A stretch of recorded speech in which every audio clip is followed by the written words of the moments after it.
Well met, lords and ladies, Jacob Butter speaking, and a warm welcome to this week's Walking Wednesday. It seems that I don't have the usual countdown to my data being used because, as it so happens, because of the emergency space that I cleared out before, I'm back to just tallying up the time rather than down. Which will not last very long, obviously, but, you know, for now it's good.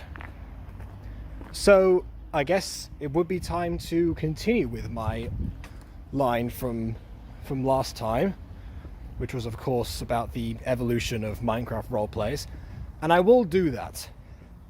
But first of all, you've seen the title of this video. I need help because I'm at risk of losing almost everything as far as pertains to YouTube. I'm not sure I'm going to phrase that yet.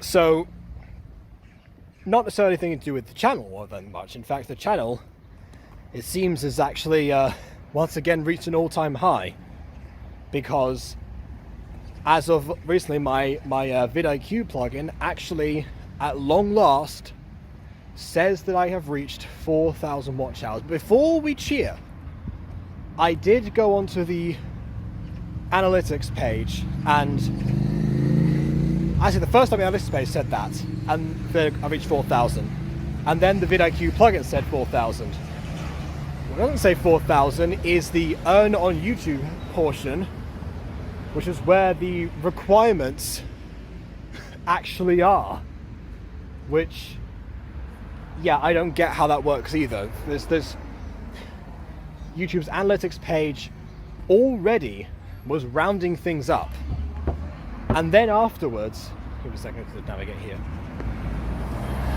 Right. And then afterwards proceeded to, I don't know, somehow,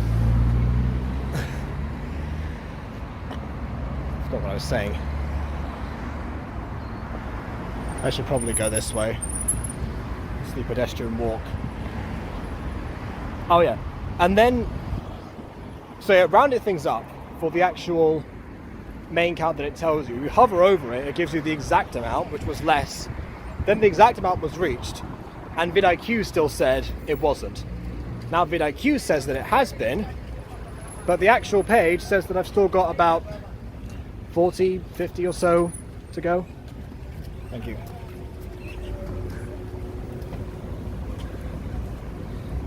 Yeah, it definitely seems like that's a perfectly good path, but I don't think it's available yet, or at least I'm not going to run that risk. And neither are the people behind me, or in front of me for that matter. So basically, things are proceeding, but there's yet the final hurdle, because, yeah, apparently once that message gets loaded, then it will send the email out or something like that. I'm not sure if it's because that's on a delay, or if that's the real amount, or if that's the valid amount. I have no clue how they work that out. But either way, the apply section has not appeared yet, and so we proceed even further still. I mean, the only thing that's really been going wrong in that regard is the AFMAL stuff, which, yeah, other than the first one, doesn't seem to be I posted on any of the ideal days or anything. I tried with the times and such, but yeah, those first few episodes and such, could have just reserved those, because clearly the analytics show I should have actually just waited until Friday again. Which, yeah, which I will have one of those for on Friday anyway, because that's, of course, the actual stream day. But that's not really it, because as far as that goes, that's at least something that I can do in the meantime. The almost everything comes in when we consider the fact that my Seagate expansion drive has become faulty. It's no secret that I've struggled a bit with in terms of storage space, because naturally when you're rendering videos a lot, or when you're downloading things to make sure you can review them, etc., etc., it's, and also, you know, editing for a job and such. There's always a risk, even with audio as well. There's always that one point of risk where the storage space ends up running out on your main device. And so that's usually okay, because I have the Seagate expansion drive, which, to be fair, I also had some issues with. That's because I used it for the really big projects, you know, the final Pixelmon videos and stuff like that, you know, those things. Which, of course, was the 9-hour video, the 10-hour video, and then the 19-hour video that was already on there, because that's where I found out about YouTube's new time limit of 12 hours of content. I was not able to proceed beyond that. So, yeah, then once I removed all of that stuff from there, it freed up like 100 gigabytes in one go. So, I've been doing fine out to there, and I've been copying over a bunch of things onto a place that I thought was going to be completely secure. Yet something happened last time I plugged it in. What happened was, it said, oh, you know, please, there's a problem with this drive, please scan it. And so I did, and the drive disappeared. It's no longer accessible. I've gone through, I spent all of last night trying to actually figure out what was going on, so I'd have it sorted for today, so I can do stuff while I'm here, particularly. But also because I've run into another storage issue again. That's the proceedings. One of the things that my dad sent me actually has very staticky audio, so I tried to fix that, could not, because it could not write to the file. So yeah, a lot of problems in that regard. So I tried to solve it, couldn't, went to sleep eventually, and yeah, but the things that I tried included stuff like, you know, the disk manager, the devices thing. I scanned and rescanned a few times. I did basically all that I could in the moment, apart from it says that the disk is not initialized, but it's marked it as that. But if I initialize the disk, it erases all the data that is on it. And of course, that's not good, because other than some, fortunately enough, none of the job files that I have are on there anymore.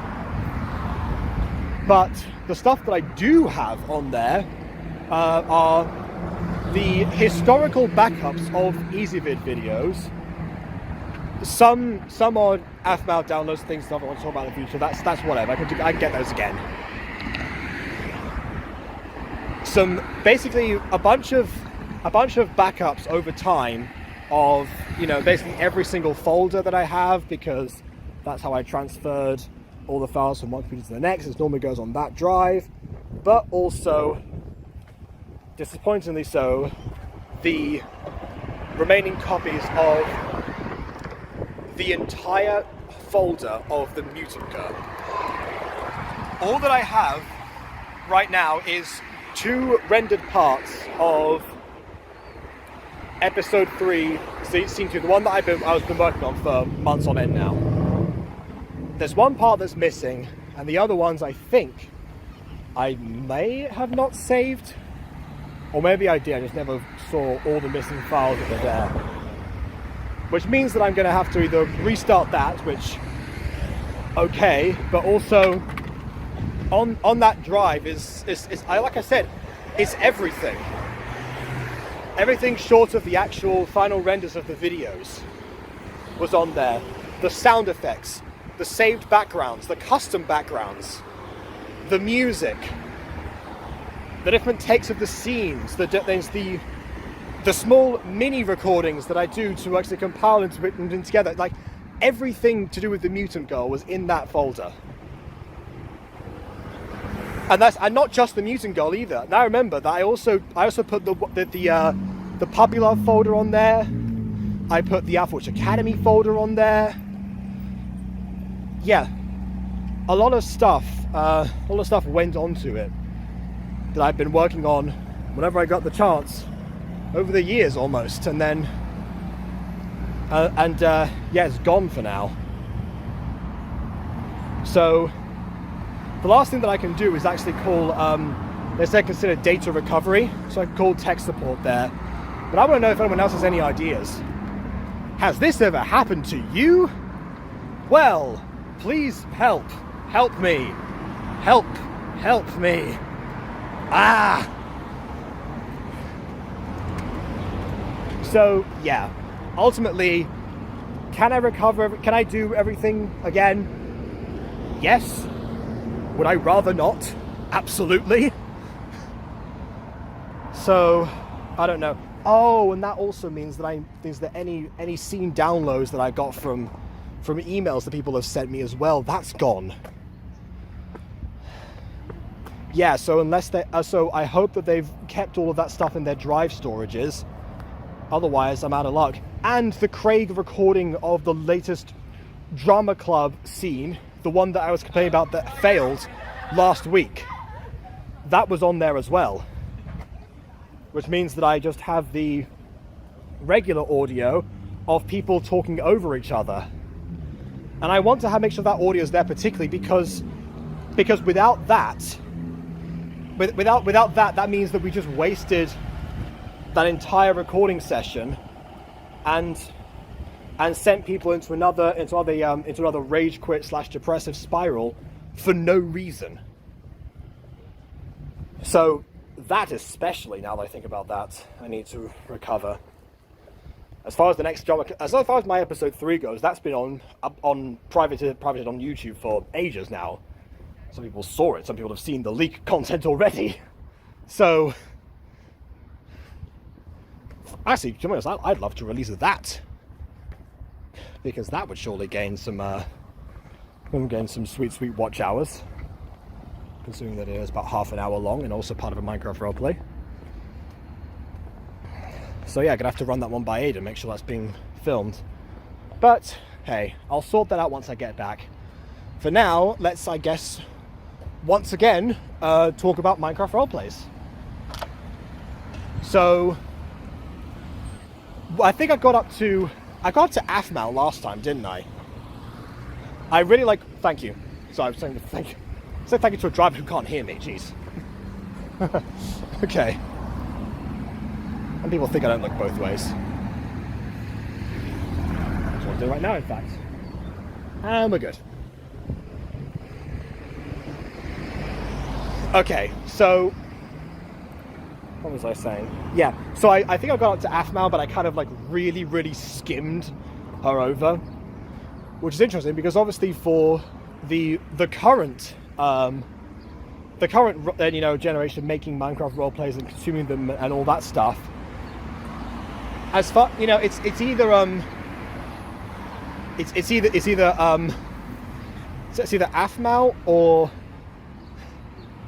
the Dream SMP or SMPs in general that they're thinking of particularly and have derived a lot of styles from. So I guess that does mark a good point to do part 1 and 2 of that discussion, now that I think about it. So it's very hot today.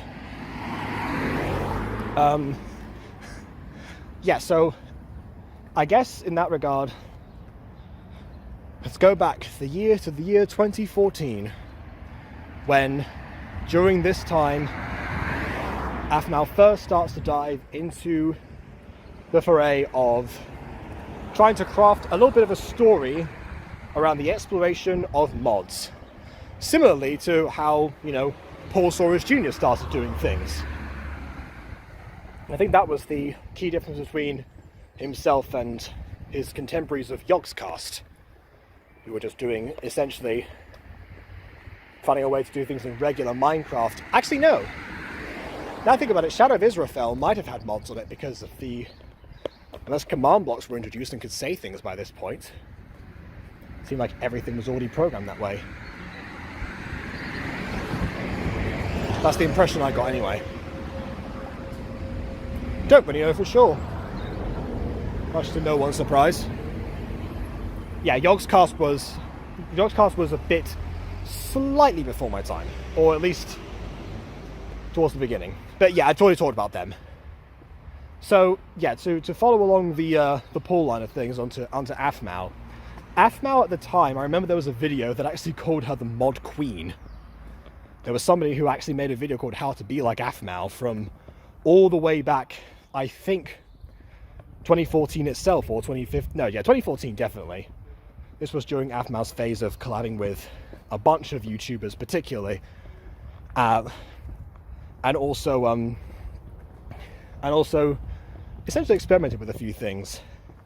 You could say that Iron and Coal in 2013 was also an example of her diving into these things, because that was the time when a few of those mods were programmed in, and she was semi-role-playing with Sachel, and going through that Pokemon journey in that way, which kind of also inspired the ideas of Cain and Eden as well.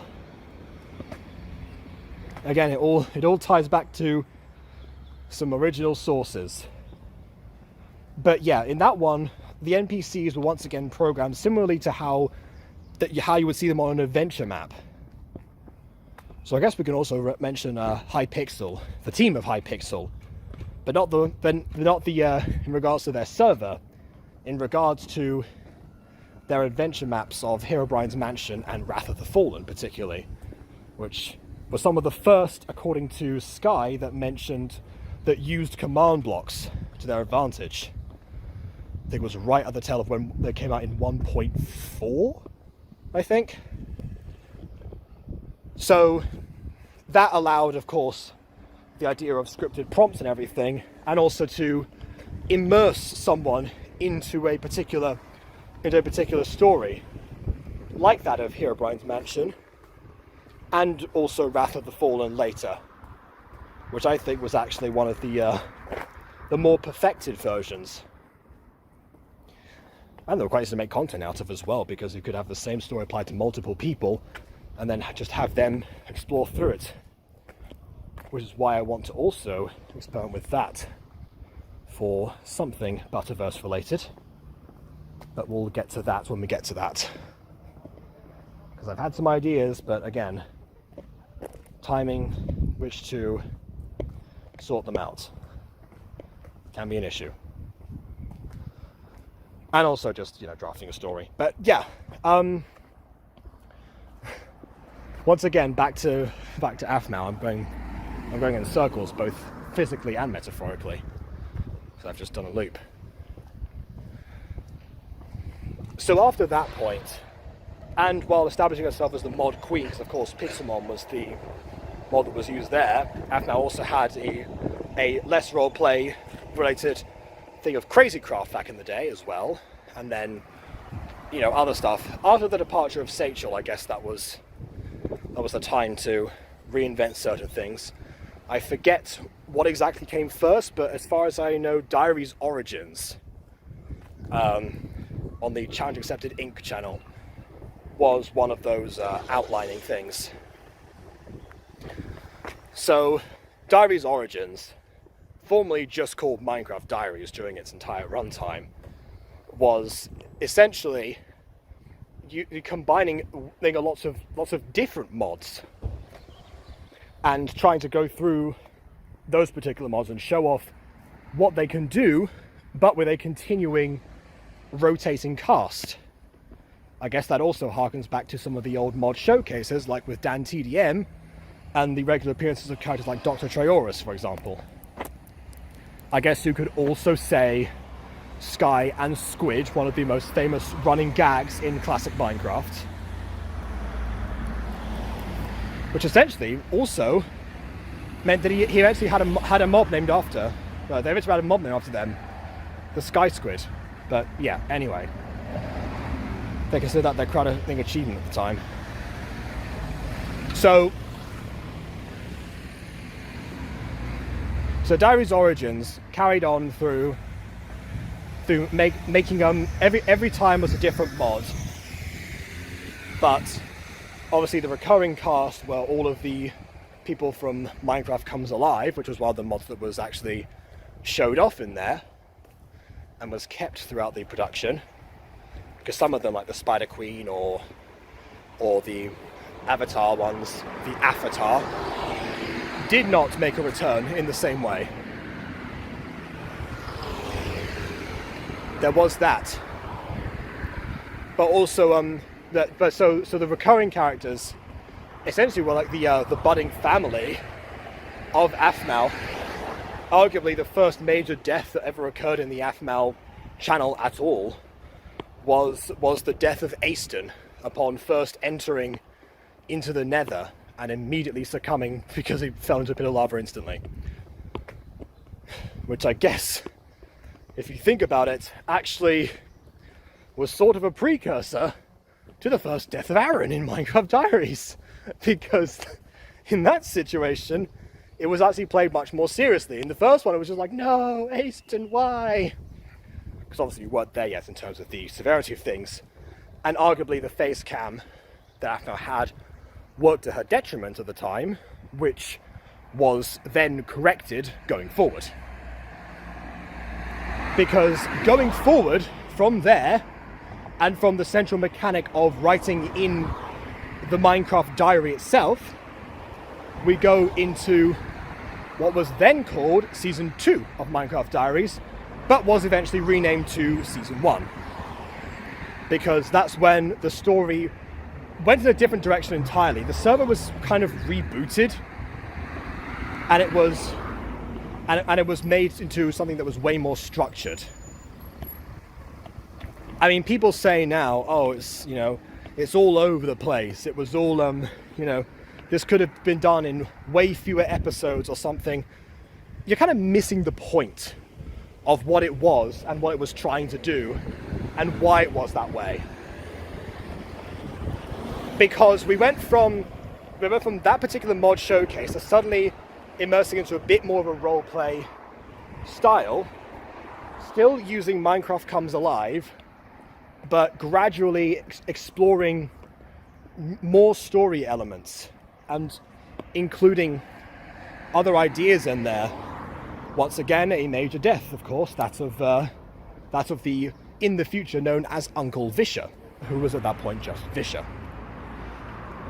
But yeah, from then it's like Aphmau was actually self-imposing a few missions to go around and just essentially explore. And could it have actually ended after a few seasons or a few episodes less than it had, which ended up being 100?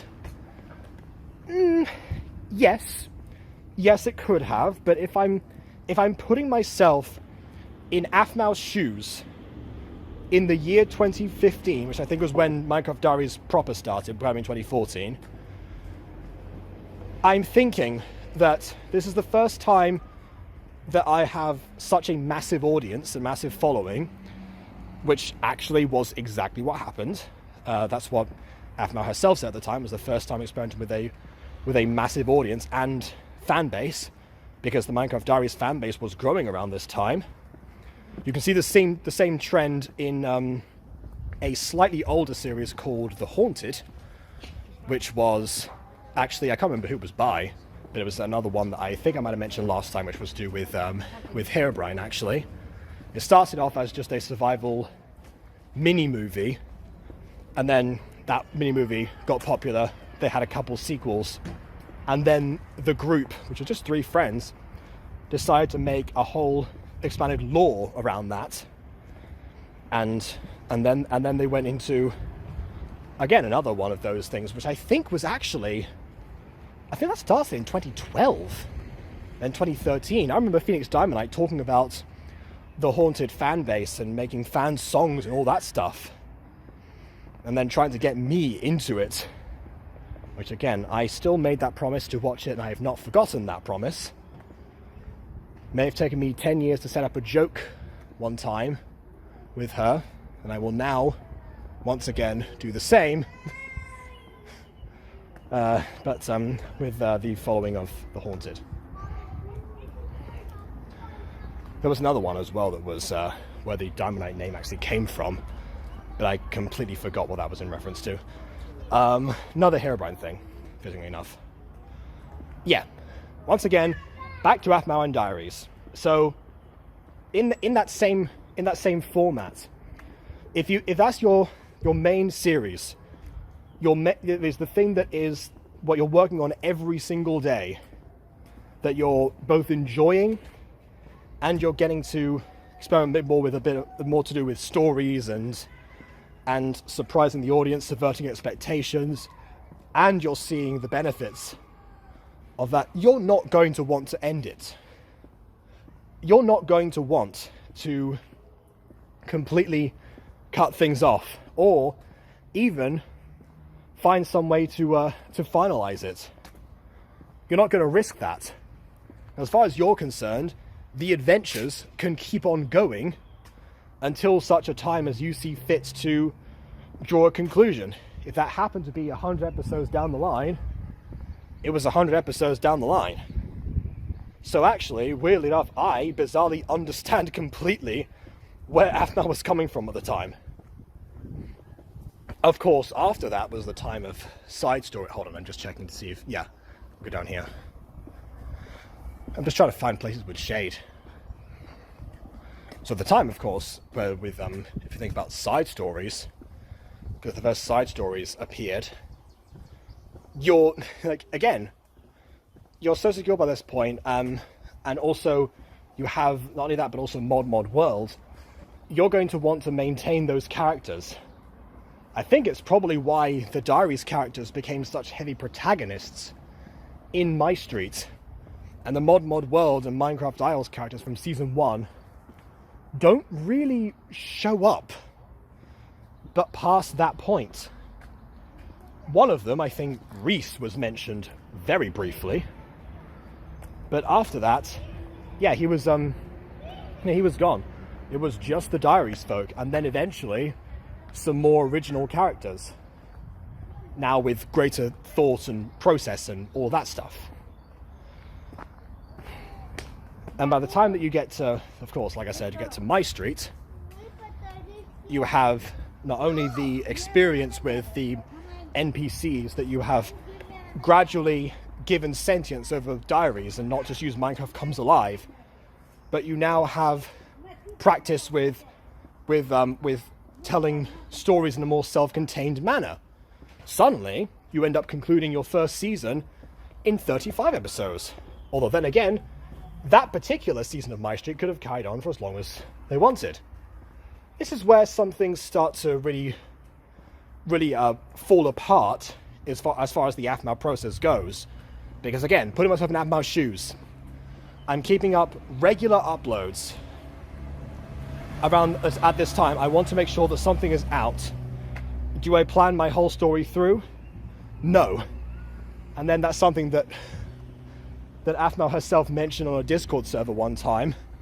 I can't remember who, but someone passed that capture on to me and to BB. And ever since then, we've been mocking that.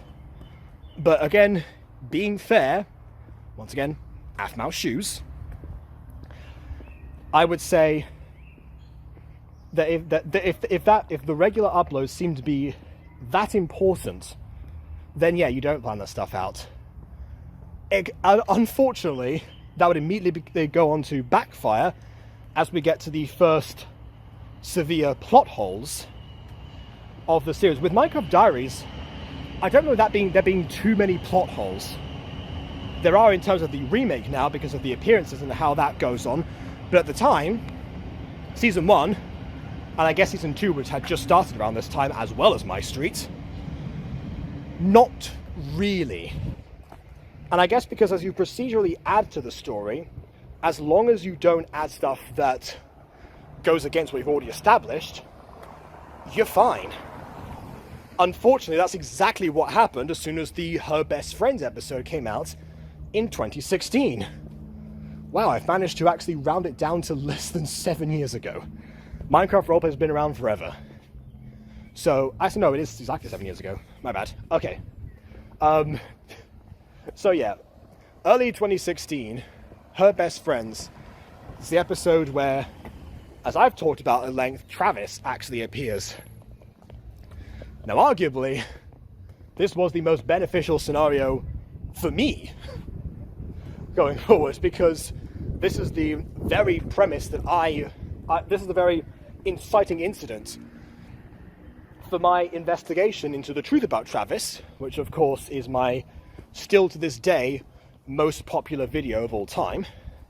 Well, I guess unless you count the YouTube short that I made about the Logo Gacho Sea Challenge, which has since surpassed it on a different channel, but as far as this channel goes, it's still number one.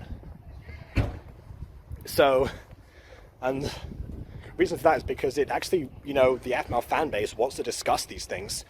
They want to hold things to scrutiny. They want to have those answers. Well, I say they, we want to have those answers. Because to this day, that's still, the reason that theory survives, because it hasn't been confirmed or denied yet. Is it probably true? No. But at the same time, what else are we supposed to do there? What can I say? But yeah, Travis, the actual inciting incident, of course, was that Travis, who was introduced as a new character into My Street, that continuity, suddenly it's revealed that AFMAO and Travis knew each other. That's not a direct reference either. AFMAO specifically says that before Travis moved, they used to be really close. I think might have been mentioned in high school. And this is one of the last ever episodes of season 1 of My Street, which means that the prequel series, Phoenix Drop High, was on the horizon. Which of course meant that some of these things were being planned at this point to tie those things together. Which of course means that you have to have a story of how they ended up where they were, at least to some degree. Now, say that you don't have that, and you're just making it up, and then it contradicts other stuff. Some things do line up. The teasers of Gareth and Lawrence and everything, even by this point we know they're not going to end up together in the future. They still very much exist there. Which, now I think about it, is also the thing that's seen in season 2 with Kai and Ian. We know they won't be together in the future, but what about for now? Get theorizing and shipping, fanbase. That's also another thing. I think AFMAO might have lent a lot more into shipping than anyone else did. From what I remember, maybe the Haunted fanbase had a bit of that, and maybe some of the other people around this time dabbled in those things. But the Great Garmao Larmao War actively encouraged AFMAO to pursue the couplings of characters in the fanbase, the hypothesis behind them, as something to discuss. Which, considering the nature of My Street, probably also is another reason why it was propelled into much more of the into much more successful. Because arguably, I guess by this point, the story of Minecraft Diaries was blending together the negative sides of that method of roleplay, the ones that people complain about today, because it is outdated, was starting to surface. Again, why every season was shorter. I think there now have been more episodes of My Street than there were of Minecraft Diaries. I think My Street was Minecraft Diaries is at 237, and My Street is 297 from what I've seen from the playlist, if you include Phoenix Drop High and stuff like that. If you include detours and things like that, then, even more, but detours is the most useless part of anything ever because it was all a dream, so it counts for nothing at all. Yeah, as far as the technical side of the evolution went from My Street, this is where Diaries, towards the end of season 1, was where we first saw some voice actors being recruited for this role. I mean, Keston had already been in Iron and Coal by this point, but he was the first on that side. And also, I guess you can also count Jason, maybe, as far as because he was the first voice of Jeffrey in that one scene. I think they tried to blow noise, but they weren't in frame. Sorry about that. Yeah, so a few unlike examples, but as far as the budget went, it didn't reach to hire them for every single part. So at first, those mini cinematic elements, they were spread usually towards the beginning and end of the videos, sometimes in the middle.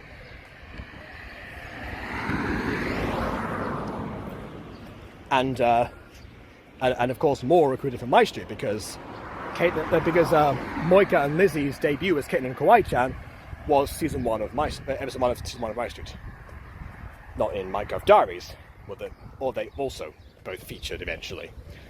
Minecraft season 2 did not have the same budget and therefore actually still kept the same level, which I guess by the process of how channels evolve meant that it became slowly more and more obsolete as it was carrying on at the same time as My Street, only propelling My Street as a successful series.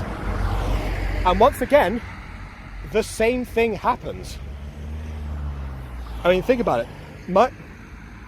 My Street was only supposed to have possibly 1 season, maybe 2, from what I've heard, but it kept on being extended because of how successful it was.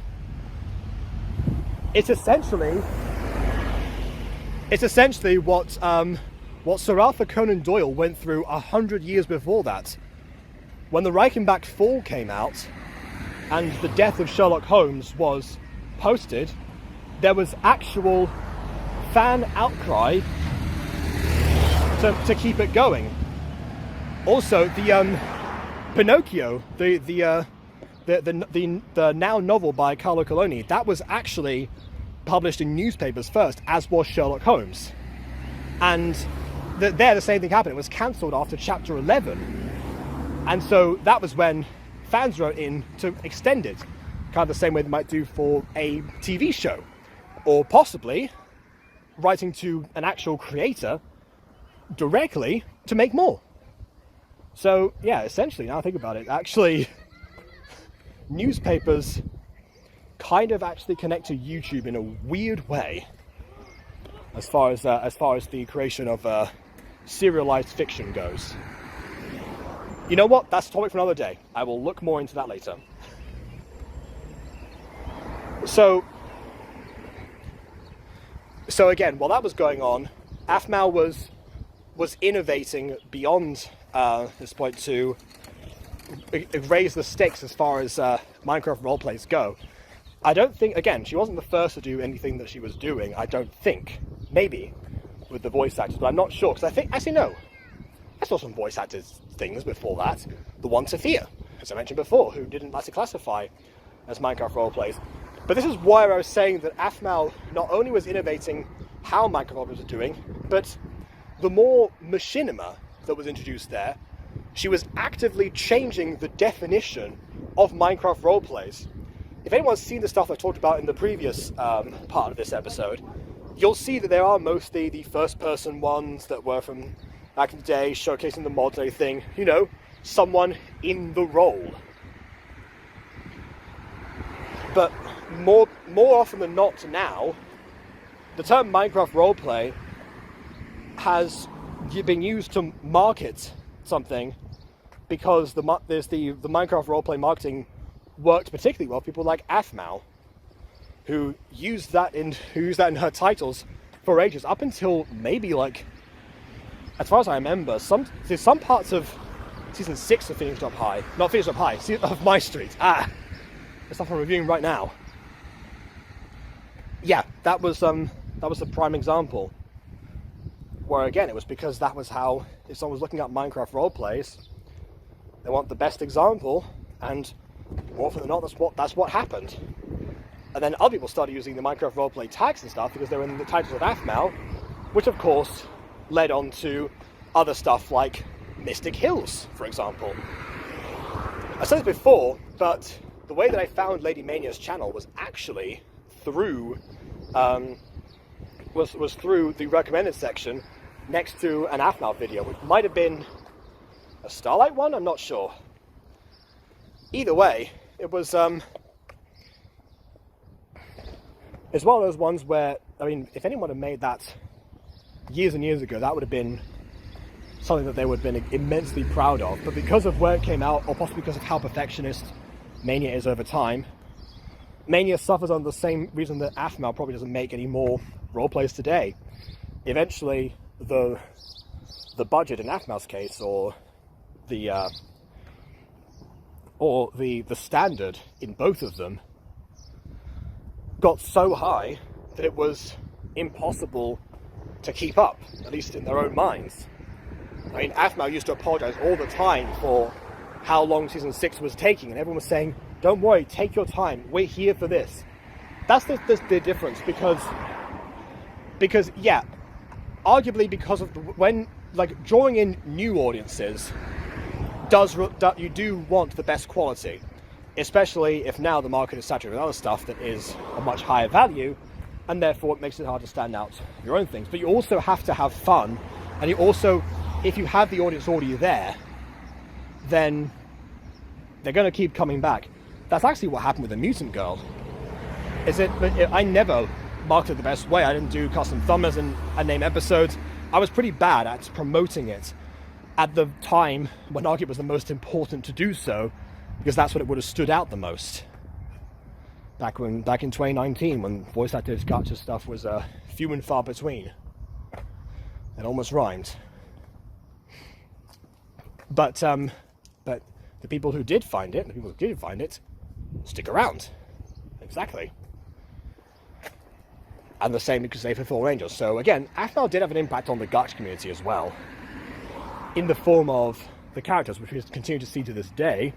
Also when she reacted to how to be promoting things, also when she made gachas of her own, which proved to me that there was an actual different way to make these gachas, which also I guess means that I'm a victim of the higher standard situation, because I was already trying to push myself to make something that was immaculate and the best I possibly could. Not even immaculate, but the best I could with the highest production value, and I kind of boxed myself in over time. So I'm also guilty of the things that I'm saying here as far as perfectionism goes. It is not in the Minecraft spheres, which is why I get so many complaints for Tales of Nikanov, because it was trying to harken back to the pool days, and also sometimes with Drama Club, where the polar version of things, which I guess was also the Sam Gladiator version, came forward. I talked about that last week, how Sam Gladiator and It's Funny also influenced Polar and Mania respectively, and how their styles evolved from there. It seems that now, despite the fact that people see so many different Minecraft roleplays, made in a variety of different styles, they all still enter under the same term, are marketed the same way, and therefore you don't always know what you're getting before you start, which is probably why it's a good thing that they're still marketed as roleplays. I thought it might have been an issue, considering that you could say Minecraft Machinima or Minecraft Series or something along those lines. Especially now the stigma on the Machinima channel is gone. But now that I think about it, it actually is kind of good. You know, things that are more scripted, like Night's Fall, things that are more improv, like Drama Club, things that are more just people being funny, like Yandere and whatever. And yes, even things that are obsolete by nature, like Sir Nikanov.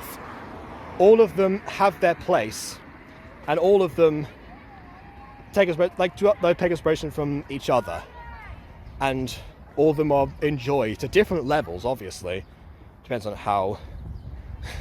Got to market something for the nostalgia and the obsolete version. AFMAL even did that herself with Meteora Valley. So yeah, I think that comes to the conclusion of my roleplays thing. It's all great. Please leave a like or dislike, because your opinion matters. Got to answer ready. On that note, until next time, farewell.